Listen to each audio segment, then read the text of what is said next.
ዛሬ የምነግራችሁ እንግዲህ ስለ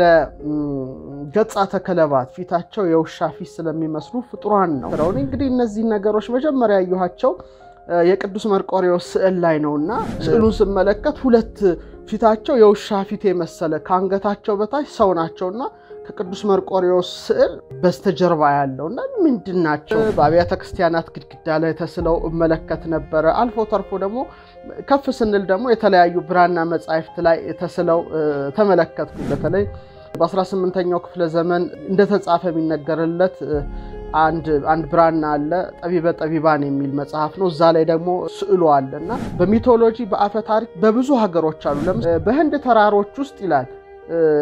ገጸ ከልብ የውሻ ፊት ያለው የዱር አራዊት ቆዳ የሚለብስ ንግግሩ እንደ ውሻ ጩኸት የሆነ አንድ ነገድ አለ ይላልና በአደን በመግደል ስለሚኖሩ ጥፍሮቻቸውን እንደ መሳሪያ ይጠቀሙባቸዋል። ቁጥራቸው 120,000 በላይ ነበር ይላል። እንግዲህ የታሪክ ጸሐፊ በእነዚህ የህንድ ተራሮች ላይ የአውሬ ቆዳ ልብስ የሆነላቸው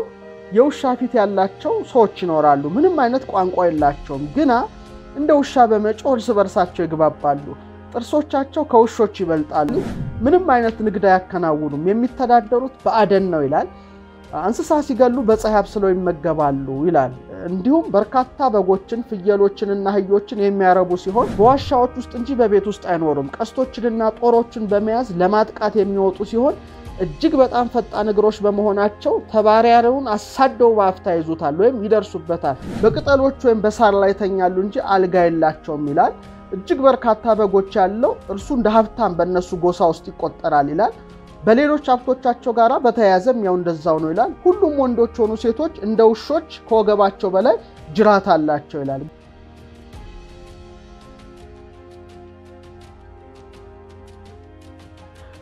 በተለያዩ ዶክመንቶች ላይ በመጻፋቸው ሰነዶች ላይ እኛንም ጨምሮ ብዙዎቻችን ግራ ይገባናልና ስናያቸው ምንድናቸው የሚለውን ነው በተሻለኛ አቅም ለመዳሰስ መሞክረው። እንግዲህ እነዚህ ነገሮች መጀመሪያ ያዩሃቸው የቅዱስ መርቆሬዎስ ስዕል ላይ ነውና እንግዲህ ገና ልጅነቱ አለ ምንድናቸው የሚለው ነገር መደነቂ አልቀረም። ያኔ ደግሞ ገሉም በአቅራቢያ ማግኘት አይቻልም ነበር እና ስዕሉን ስመለከት ሁለት ፊታቸው የውሻ ፊት የመሰለ ካንገታቸው በታች ሰው ናቸውና ከቅዱስ መርቆሬዎስ ስዕል እንግዲህ በስተጀርባ ያለውና ምንድናቸው የሚለው ነገርን ሁሌ እንደው ማሰብ ያልቀረም ነበር። በአብያተ ክርስቲያናት ግድግዳ ላይ ተስለው መለከት ነበር። አልፎ ተርፎ ደግሞ ከፍ ስንል ደግሞ የተለያዩ ብራና መጻሕፍት ላይ ተስለው ተመለከትኩኝ። በተለይ በ18ኛው ክፍለ ዘመን እንደተጻፈ የሚነገርለት አንድ ብራና አለ ጠቢበ ጠቢባን የሚል መጽሐፍ ነው። እዛ ላይ ደግሞ ስክሪኑ ላይ እንደምትመለከቱት ስዕሉ አለና ምንድናቸው እነዚህ ገጻተ ከለባት የሚለውን ነገር ነው መመርመር የጀመርኩት። እንግዲህ እነዚህ ገጻተ ከለባት ወይም የከለባት ማለት ውሾች ማለት ነው። የውሾች ፊት እንደማለት ነው። ወይም የቀበሮ ራስ ገጽ ያላቸው ፍጡራን በጥንት ግብጽ በጣም ይታወቁ ነበር። በህንድ ይታወቁ ነበር። በቻይና ይታወቁ ነበር። በግሪክ በአጠቃላይ በአውሮፓ የሚታወቁ ናቸው። በበርካታ ዓለም ባሉ ሀገራት ሚቶሎጂ አፈ ታሪኮቻቸው የቃል ትርክቶቻቸው ሰነዶቻቸው ላይ ተመዝግበው ወይም ሐውልቶቻቸው ላይ ተቀርጸው ያለፉ ነገሮች ናቸውና ምንድናቸው የሚለውን ነው እንግዲህ መዳሰስ ምንችለው። ክቡራን ተመልካቾቻችን በጣም ብዙ ስለነዚህ ተብሏል። በእኛ ሀገር ግን ብዙ ጥናትና ምርምር የሰራ ሰው ገጥሞኝ አያቅም። በሚቶሎጂ በአፈ ታሪክ በብዙ ሀገሮች አሉ። ለምሳሌ ታልሙድ ላይ ራሱ እንግዲህ እስራኤላውያን ታልሙድ የጆቹ ታልሙድ ምን ይላሉ? ከመሲሁ መምጣት በፊት እነዚህ ገጻተ ከለባት ወይም የውሻ ፊት ያላቸው ይመጣሉ የሚል አላቸው። በተለይ ሶታ ላይ 49ኛው እና ሳንሄድሪን 97ኛው ላይ እንደዚህ የሚል ሐሳብ አላቸው። ይሄ እነሱ አፈ ታሪክ ነው። እንግዲህ ከምጽአት በፊት እነዚህ ነገሮች ይመጣሉ የሚል የነሱ አፈ ታሪክ አለ። በአፈ ታሪክ ደረጃ በቻይናውያንም እነዚህ ነገሮች አሉ። በጣም የተለመደ ነው። የፉቺ አፈ ታሪክ ስለ ገጻተ ከለባት ወይም ስለ ውሻ ፊት ስላላቸው ፍጡራን ይተነትላል። በፊንላንድ አፈ ታሪክ ደግሞ ፓልናኩ ጁኔ የሚባሉ ገጻተ ከለባት የውሻ ፍንጫ ያላቸው ሰው በላ ካኒባል ሲሆኑ ፍጡራን ያነሳሉ ፊንላንዳውያን። በእነሱ ማፈ ታሪክ አለ። በአሜሪካም ጨምሮ አለ። በተለይ ስለ ገጸ ከልብ ወይም ገጻተ ከልባት የውሻ ፊት ስላላቸው ፍጡራን ያነሳሉ አሜሪካኖችም ሚቺጋን ዶግማን የሚል የራሱ የሆነ ሚቶች አፈ ታሪኮች አሏቸው ስኮትላንድም ስለነዚህ ፍጡራን የራሱ አፈ ታሪክ አላት በተለይ ውልቨር ኦፍ ሽትላንድ የሚል የራሳቸው አፈ ታሪክ አላቸው ሰርቢያም እንደዚሁ ፖስግላቭ ይሏቸዋል በጣም በዚህ ላይ ሰፊ አፈ ታሪክ አላቸው ተርኪም ራሱ ኢትፓርክ ብላ እነዚህ ስለነዚህ ፍጡራን ሰፊ የጥንት አፈ ታሪኮች አሏቸው ስለዚህ በብዛኛው ዓለማችን ሀገራት በአፈ ታሪኮቻቸው ውስጥ እንደዚህ ገጻተ ከለባት የውሻ ፊት ያላቸው ፍጡራን ይነሳሉ ማለት ነው በፊልም ደረጃ ብዙ ተመልክተናል ነው ስለዚህ ዓለማችን ፊልም እየሰራም ደግሞ በጣም ብዙ ዶላር ሚሊዮን ዶላርን ያፍስበታል ማለት ነው በሌጀንድ አለ በፊልም ደረጃ አለ በስነ ጽሁፍ በጣም ብዙ ነው ወደኛ ነው በኋላ ላይ መግባት መፈልገው እንግዲህ ገጻተ ከለባት መጀመሪያ ቃሉን መፍታት ይገባል ይመስለኛል በግዕዝ እነዚህ ፍጡራን ምን ይባላሉ ገጸ ከልብ ይባላሉ ከልብ እንግዲህ እንደውም ሊቁ ኪዳነ ወልድ ክፍሌ በ532 ገጻቸው ግዕዝ መዝገበ ቃላታቸው ላይ ከልባዊ ይሏቸዋል እንግዲህ ገጸ ከልብ ይሉታል የውሻ ፊት የውሻ አይነት ውሻ ፊት ጠባዬ ውሻ ልክስክስ አይነት ብለው ነው የፈቱትና በጣም ይገርማል የውሻ አይነት ከልባዊ ይሉታል እንግዲህ ገጸ ከልብ ማለት ገጽ ፊት ማለት ነው የውሻ ፊት ማለት ነው ከልባዊ ማለት ነው ጠባዬ ውሻማ አውሪያማ ጠባይ ያለው ብለው ነው እንግዲህ ሊቁ የፈቱት በሌላው ዓለም ግን ሳይኖሶፋሊስ ይባላሉ በግሪክ ቋንቋ እንግዲህ ኮኦን ማለት ውሻ የሚል ትርጉም ሲኖረው ኬፋሎስ ማለት ደግሞ ራስ ማለት ነው ስለዚህ ካይኖሴፋሎስ ማለት ገጸ ከልብ ወይም የውሻ ራስ ያለው ፍጡር እንደማለት ነው ሳይኖሴፋለስ ይሉታል ስለዚህ በእኛ ገጸ ከልብ ይባላል በሌሎቹ ደግሞ ሳይኖሴፋለስ ይባላል በብዙዎቹ ደግሞ ገጻተ ከለባት ብዙ ሲሆኑ ደግሞ እንደ አይነት ግዕዝ አጠራር አለ ዛሬ መንገር ምፈልገው በጥንት ጸሐፍት ዘንድ በነ ሄሮዶቱስ ዘንድ ከክርስቶስ ልደት በፊት በነበሩ ጸሐፍት ዘንድ እንዴት ተገልጸዋል የሚለው ነው እንጂ በሞደርን ሊትሬቸር ሞልቷል እሱ ብዙም እኔም የጥንታዊ መዛግብት አጥኚ ከመሆነ አንፃር እነዛ ናቸው የጥንቶቹ ዶክመንት የበለጠ ሚማርልኩኝና እነዛን ነው ሼር ማደርግላችሁ እነዚህን ግን ኢዚሊ ማግኘት ስለምትችሉ ብዙ ወደዛውስ መግባት አልፈልግም አሁን በሊቢያ ያለው ስለነዚህ ፍጡራን በተለይ ሄሮዶቱስ የጻፈው ነው ምነግራችሁ እንግዲህ የታሪክ ተመራማሪ ሄሮዶቱስ በሚገርም መልኩ በታሪክ ክፍሉ ላይ ስለ በሊቢያ ውስጥ ለነበሩ ገጻተ ከለባት የውሻፊ ስላላቸው ፍጡራን እንዲህ ይላል በምስራቅ ሊቢያ ዘላኖች በሚኖሩበት አካባቢ ዝቅ ያለና ከትሪቶን ወንዝ የራቀ አሸዋማ ነው ነገር ግን የምስራቁ መሬት ገበሬዎች የሚኖሩበት እጅግ ተራራማ ደናማና በዱር አውሬዎች የተመላ ነው በዚህ ሀገር ታላላቅ እባቦችና አንበሶች ዝሆኖች ድቦች ዘንዶች ቀንዳማ አህዮች የውሻ ፊት ያላቸው አይናቸው በደረታቸው ላይ ሆኑ ራስ አልባ ሰዎች ነበሩበት ሊቢያዎች እንደሚሉት የዱር ወንዶችና ሴቶች ባሻገር አፈ ታሪክ ያልሆኑ ሌሎች ፍጡራንም አሉ በማለት እንግዲህ ሄሮዶቱስ ያነሳል ክቡራን ተመልካቾቻችን ስዕሉም ላይ እንደምትመለከቱት እነዚህ ፍጡራን አሉ ብሎ ነው እንግዲህ ሄሮዶቱስ ያነሳው ማለት ነው በተለይ ቅድም የጠቀስኩላችሁ እነዚህ ገጻተ ከለባት የመሳሰሉ በጣም አስፈሪዎች አፈ ታሪካዊ ያልሆኑ ፍጡሮች ጨምሮ ነበሩ በማለት እንግዲህ ሊቢያ ውስጥ ያነሳል ስለዚህ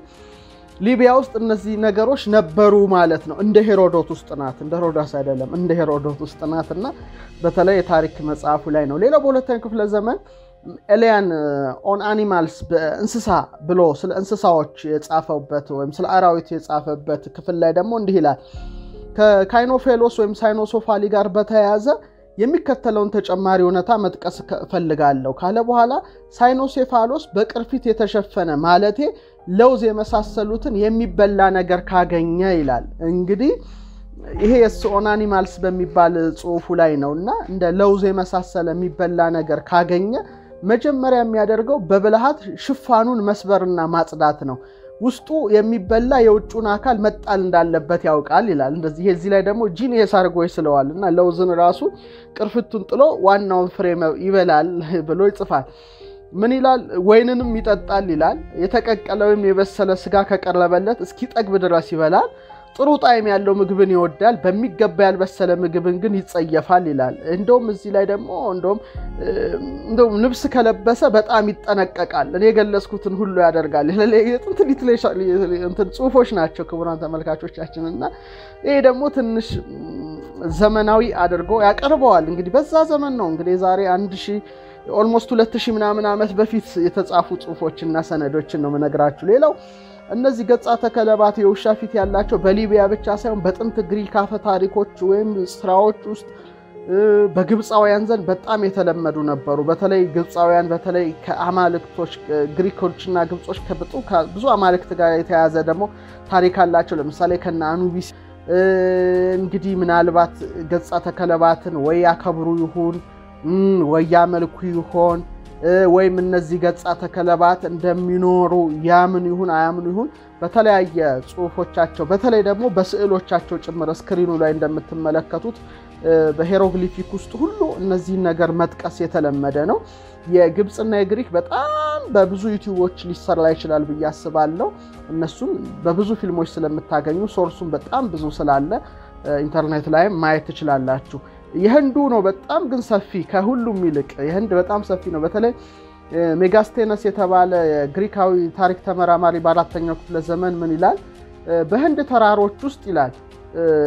ገጸ ከልብ የውሻ ፊት ያለው የዱር አራዊት ቆዳን የሚለብስ ንግግሩ እንደ ውሻ ጩኸት የሆነ አንድ ነገድ አለ ይላልና በአደን በመግደል ስለሚኖሩ ጥፍሮቻቸውን እንደ መሳሪያ ይጠቀሙባቸዋል ቁጥራቸው 120,000 በላይ ነበር ይላል እንግዲህ ታሪክ ጻፊ 120,000 እንደዚህ አይነት ገጽ የፊት የውሻ ፊት ያላቸው ለአደን ጥፍሮቻቸውን የሚጠቀሙ ካንገታቸው በታች ሰው አይነት ቅርጽ ያላቸው ነበሩ በማለት እንግዲህ ሜጋስቲነስ የተባለ ግሪካዊ ታሪክ ተመራማሪ ነው የጠቀሰው ይሄም በጣም አስገራሚ ነው ሌላው ከክርስቶስ ልደት በፊት እንግዲህ ቅድመ ልደተ ክርስቶስ ማለት ነው በ5ኛው ክፍለ ዘመን የነበረው ግሪካዊ የሕክምና ሰው ደግሞ ክቲሲያ ኢንዲካ በተሰኘ ስራው ላይ ህንድ ውስጥ ስላያቸው ገጽ ከለባት ወይም ስለመኖራቸው በጣም በስፋት የጻፈ ሲሆን እንዲህ ይላል በእነዚህ የህንድ ተራሮች ላይ የአውሬ ቆዳ ልብስ ይሆነላቸው የውሻ ፊት ያላቸው ሰዎች ይኖራሉ ምንም አይነት ቋንቋ የላቸውም ግና እንደ ውሻ በመጮህ እርስ በርሳቸው ይግባባሉ ጥርሶቻቸው ከውሾች ይበልጣሉ የውሾች አይነት ግን ረዘም ያለ ክብ የሆኑ ጥፍሮች አሏቸው እንደ ኢንዶስ ወንዝ ድረስ ባሉ ተራሮች ላይ ይኖራሉ ሁኔታቸው እንዲህ ነው ለማለት ያስቸግራል የሚዛመዷቸውን ሌሎቹን ህንዶች ይመስላሉ የህንድ ቋንቋን መረዳት ይችላሉ ነገር ግን በንግግር መመለስ አይችሉም ምላሽ የሚሰጡት ልክ መስማት እንደተሳናቸው በመጮህ በእጆቻቸው በጣቶቻቸው ምልክት በመስጠት ነው የምልክት ቋንቋ እንደማለቱ ነው በህንዳውያን ዘንድ ካሊስትሪ በግሪክ ደግሞ ሳይኖሶፋሊ ወይም ገጸ ከለባት ይባላሉ ጥሬ ስጋ በመመገብ የሚኖሩ ሲሆኑ ቁጥራቸው ያው ቅድም እንደተጠቀስኩት ወደ 120,000 ያደርሳቸዋል ማለት ነው ይሄ እንግዲህ በጣም አስገራሚ ነው ክቡራን ተመልካቾቻችን እንደዚህ ታሪክ ተመራማሪ ጽሁፍ ነው እንግዲህ እያየን እየመዘንን ያለ ነው እንግዲህ የመቀበሉ ያለ መቀበሉ ድርሻኛ ነው ግን የተጻፈውን በአግባቡ ማስቀመጥ ይገባል እንደውም ምን ይላል በተራሮች ላይ የሚኖሩት ሳይኖሶፋሊ ምንም አይነት ንግድ ያከናውኑም የሚተዳደሩት በአደን ነው ይላል እንስሳ ሲገሉ በፀሐይ አብስለው ይመገባሉ ይላል እንዲሁም በርካታ በጎችን ፍየሎችንና አህዮችን የሚያረቡ ሲሆን እርጎ ይጠጣሉ ጣፋጭ ስለሆነ አንበር ከተገኘ የሲፓቶካራ ወይም ሲፓቶራ የሚባል ፍሬ ያለ እሱን ይበላሉ ይላል ግሪኮች ደረቅ የወይን ፍሬዎች እንደሚጠብቁት እነሱም ፍሬውን ያደርቁትና በቅርጫት ውስጥ ያቆዩታል ይል ብሎ ይሄ ጻፊ ገልጻቸዋል እንግዲህ አስገራሚ ያገላለጽ ነው ክቡራን ተመልካቾች እነዚህ እንግዲህ ከክርስቶስ ልደት በፊት የነበሩ ጽሁፎችን ነው እየዳሰስን የመጣ ነው ይቀጥልና ይሄ ጽሁፍ ምን ይላል የተቀረለው ለአደን የሚጠቀሙባቸው ጎራዲዎች ደጋን ቀስቶች የሚገዟቸው ከህንዶች ጋር በዳቦ በዱቄትና በጥጥቃዎች ይለዋወጣሉ ቀስትን በመገተርና ጦርን በመወርወር ረገድ በጣም የተዋጣላቸው ናቸው ከፍ ያሉና ተደራሽ ባልሆኑ ተራሮች ላይ ስለሚኖሩ በጦርነት ሊሸነፉ አይችሉም በየ5 አመቱ ንጉሱ 300,000 ቀስቶችን እጅግ ብዙ ጦሮችን 120,000 ጋሻዎችንና 50,000 ጎራዴዎችን በስጦታ ይልክላቸዋል በዋሻዎች ውስጥ እንጂ በቤት ውስጥ አይኖሩም ቀስቶችንና ጦሮችን በመያዝ ለማጥቃት የሚወጡ ሲሆን እጅግ በጣም ፈጣን እግሮች በመሆናቸው ተባራሪውን አሳደው ባፍታ ይዙታል ወይም ይደርሱበታል ሴቶቹ በወር አንድ ጊዜ ገላቸውን ይታጠባሉ ወንዶች ግን በጭራሽ ገላቸውን አይታጠቡም እጃቸውን ብቻ ግን ይታጠባሉ በማለት አስገራሚ ነገር ነው ክቡራን ተመልካቾቻችን እንግዲህ የሚጽፈው እንደውም ጽሁፉ ይቀጥልና ከወተት በተሰራ ዘይት በወር 3 ጊዜ ይቀባሉና በቆዳ ራሳቸውን ይወለውላሉ ያጸዳሉ ይላል የወንዶች ሆነ የሴቶች ልብሶች ተራ ጸጉር ያላቸው ቆዳዎች አይደሉም የተላጩ ለስልሰው የተዘጋጁ በጣም የሚያምሩ ናቸው ሀብታሞቹ ላይነን ልብሶችን ለብሳሉ በፍታን በለው ግን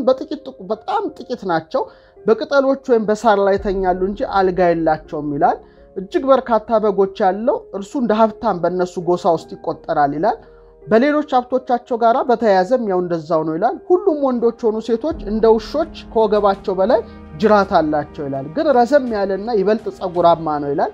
በትክክል ያሉ ሲሆን ከማንኛውም ሰው የበለጠ ረጅም እድሜ ይኖራሉ ወደ 170 ዓመት አንዳንዴ ደግሞ እስከ 200 ዓመት ድረስ ይኖራሉ በማለት በጣም ዝርዝር ባለ ሁኔታ ነው እንግዲህ ያስቀመጠው እውነት ነው አይደለም እኔን አይመለከተኝም ነገር ግን የተጻፈው ጥንታዊ ዶክመንት ነው ጥንታዊ ሰነድን ማቅረብ ነው መፈተሽ ማበጠር ማንጠርጠር የናንተ ድርሻ ነው ዕውቀት ነው የሰጧችሁ እናንተ ደግሞ በጥበብ ሚዛን በማስተዋል ሚዛን መዝናችሁ ዕውቀቱን ገንዘብ እንድታደርጉ እንጂ የመንግስተ ሰማያትና የገሃነመ እሳት ጉዳይ አይደለም እያወራን ያለን የዕውቀት ጉዳይ ነው ክቡራን ተመልካቾቻችን